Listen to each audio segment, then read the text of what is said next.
చదువుకున్నాం ఇక్కడ స్కూల్లో. చిన్నప్పుడు వాళ్ళకి 10 కల్ని క్వార్టర్ ఉంది యాక్చువల్లీ ఇక్కడ వెనకాలనే. ఇక్కడే ఆడుకుంటుంటే ఇక్కడే పూజ చేసుకుంటుంటే బ్రహ్మాండంగా జరుగుతుంది.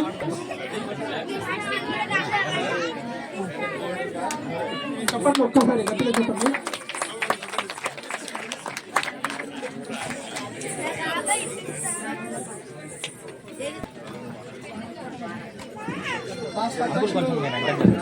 గత 4-5 సంవత్సరాల నుంచి కార్యక్రమం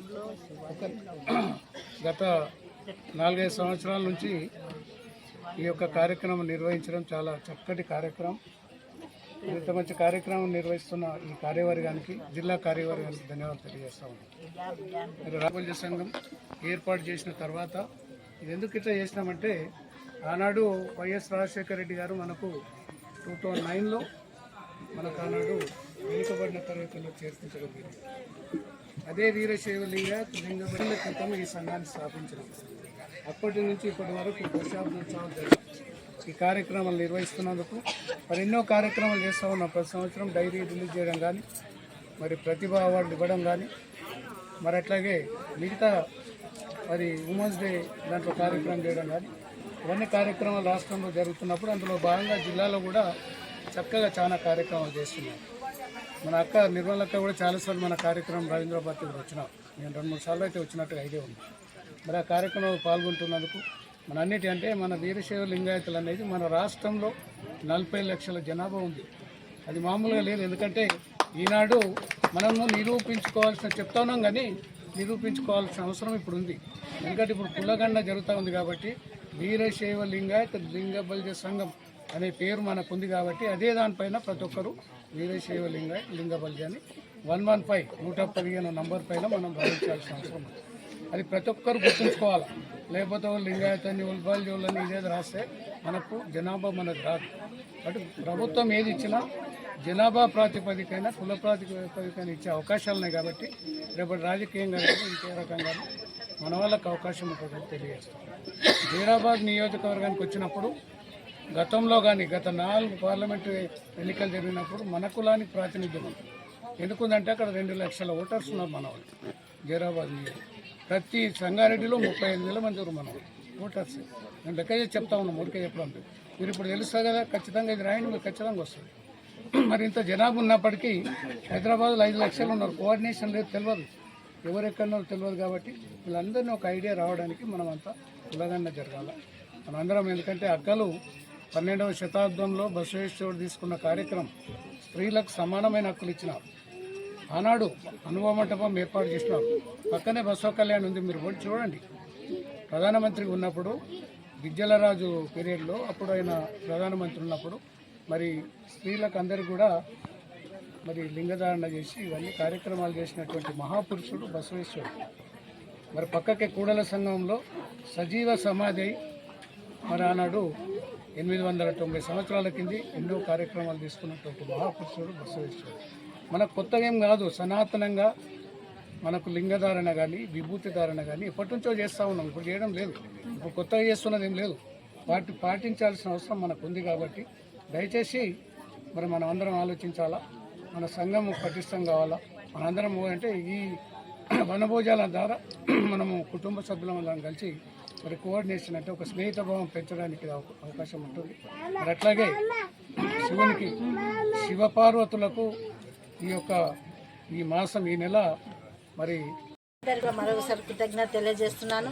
ఎందుకంటే ఈ మాసం అంటే ఇప్పుడు అన్న చెప్పినట్టు శివునికి చాలా ఇష్టమైన మాసం. మరి దేవుళ్ళలో ఆశ లేని దేవుడు మనందరికి తెలుసు. అనేక అలంకరణ ఉండదు, వేషధారణ ఏమి ఉండదు. అలాంటి భక్తిని మొక్కే ఇలాంటి లింగాయత్ సేవ అందరు కూడా తెలియజేయడం. అంటే శివుడు మరి ఎలాంటి అవతారం ఉంటాడు, ఆశించడు, ఏది కూడా కోరుకోడు. కానీ కోరిన వాళ్ళకు వరాలు ఇచ్చే దేవుడు. అలాంటి దేవుడిని మీరు నమ్ముతూ మరి సమాజంలో ఉన్నారంటే మరి మీరు కూడా చాలా గొప్పనే. అన్ని దేవుళ్ళ కంటే శివుడే గొప్ప.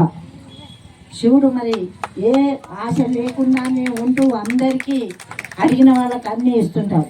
అభయం ఇస్తూనే ఉన్న దేవుణ్ణి మీరు కొలుస్తారు. కాబట్టి ఆ దేవుని గురించి మీ అందరికి కూడా నేను మరొకసారి నా హృదయపూర్వక ధన్యవాదాలు తెలియజేసుకుంటూ, మరి కులం అనేది గొప్ప కాదు అసలు. కులం ఎందుకు పెట్టినా వృత్తిరీత్యా పెట్టుకున్నాం, కానీ మన నైపుణ్యం ఏముందో కూడా చూపెట్టాలి. ఇప్పుడు అన్న చెప్పినట్టు అందరు కూడా ఎంకరేజ్ చేసే మాటలు అన్న చెప్పిండ్రు. మరి ఎంకరేజ్మెంట్ కావాలి. మరి ఇట్లాంటి వాళ్ళు ముందుండి మనం నడిపిస్తే అందరికీ మంచి జరుగుతుందన్న. ఎందుకంటే గవర్నమెంట్ ఎంత చేసినా మనం ఎంబడి పడితేనే గవర్నమెంట్ మనకి ఏదైనా అందజేస్తుంది. మనం ఒకసారి చెప్పినాం కదా మన గురించి వాళ్ళకి తెలియదా, ఆలోచన చేయరా అని అనుకుంటాం. అది కాదు. మరి అన్న ఢిల్లీలో కూర్చొని మరి 4% రిజర్వేషన్ కల్పించిందంటే మరి అక్కడ సురేష్ అన్నకి, మరి ఇక్కడ ఉన్న రమేష్ అన్నకి కూడా కృతజ్ఞత తెలియజేయాలి. ఈరోజు ఆ స్థానము తెచ్చుకున్నామంటే మన పిల్లలకు చదువు కావచ్చు, ఆరోగ్యరీత్యా కావచ్చు, మరి ఏదైనా లోన్లు కావచ్చు, అన్నీ కూడా సదుపాయగలుగుతున్నాయి. ఇంకా కూడా కావాలని మనం పోరాటం చేయాలి.